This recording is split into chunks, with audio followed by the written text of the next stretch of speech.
Welcome back. I just wanted to join you tonight and share a little bit from John 17. It's called the High Priestly Prayer of Christ.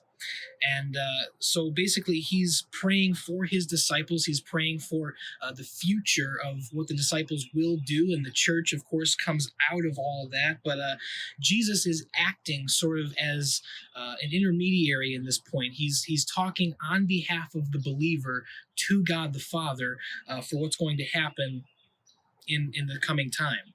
This is just one of the pinnacle moments of Jesus' ministry is the high priestly prayer right here. But he defines several things in that. So I just wanted to share some of those with you. First and foremost, he defines what eternal life is.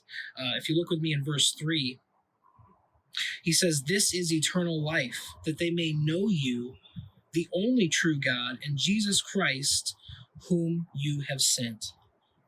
That's all of eternal life.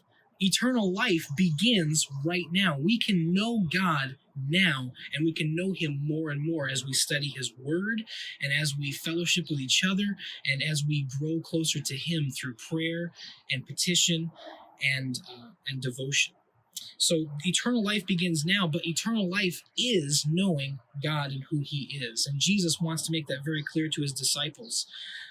And also unity flows out of this knowing God.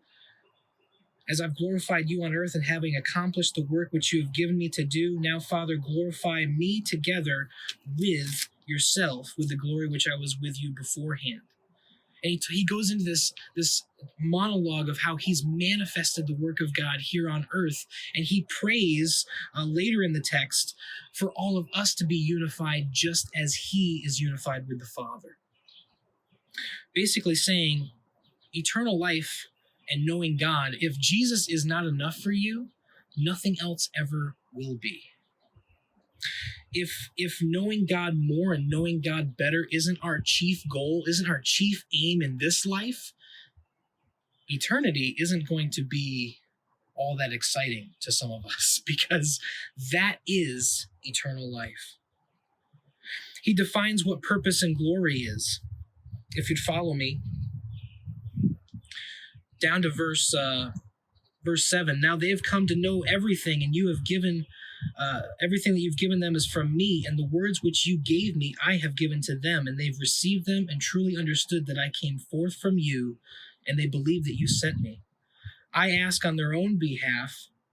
I do not ask on behalf of the world, but those whom you have given me, for they are yours, and all things are mine, and are yours, and yours are mine. I've been glorified in them. And they are no longer in the world, yet they themselves are in the world. I come to you, Holy Father, keep them in your name, which you've given me." And verse 13, "But now I come to you, these things I speak in the world, so that they may have the joy made full in themselves, but I've given them to your word. And the world has hated them, because they are not of the world, even as I am not of the world. I do not ask you to take them out of the world, but to keep them from the evil one. They are not of the world, even as I am not of the world. Sanctify them in the truth. Your word is truth.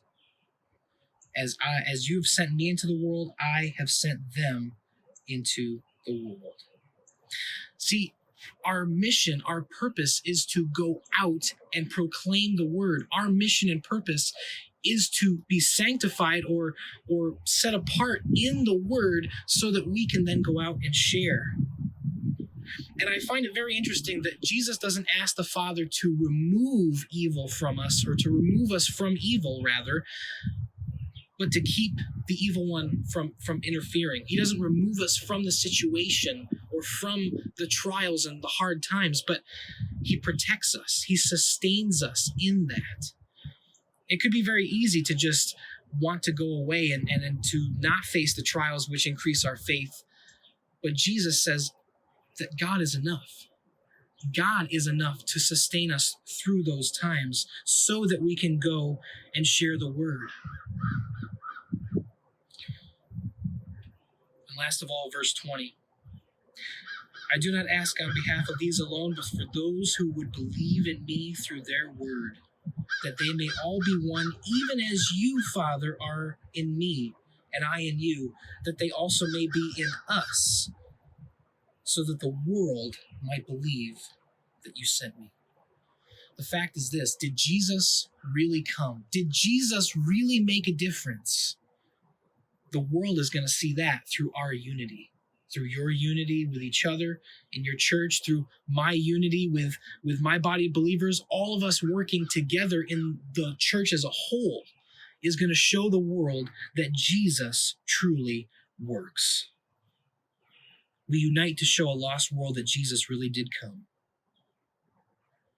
So I want to just share with you just a few points of how we can apply this here.